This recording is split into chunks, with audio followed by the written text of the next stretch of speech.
ஆக்சுவலா இப்ப எல்லா பேர் வந்து டிவிக்கு வந்தாதான் வந்து ஒரு அரசியல்ல மாற்றம் கிடைக்கும் அப்படின்னு சொல்றாங்க.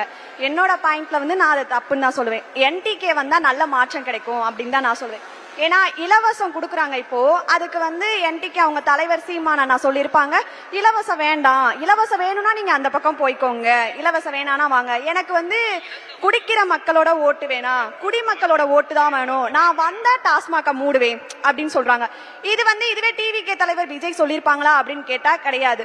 சோ ஒரு தெளிவான அரசியல் புரிதலோட நடக்கக்கூடிய ஒரு கட்சி நாம் தமிழர் கட்சியா என்னோட பாயிண்ட் ஆஃப் வியூல இருந்து சொல்றேன். சோ நாம் தமிழர் கட்சி ஆட்சிக்கு வந்தா கண்டிப்பா வந்து நல்ல மாற்றம் கிடைக்கும் அப்படின்னு சொல்றேன்.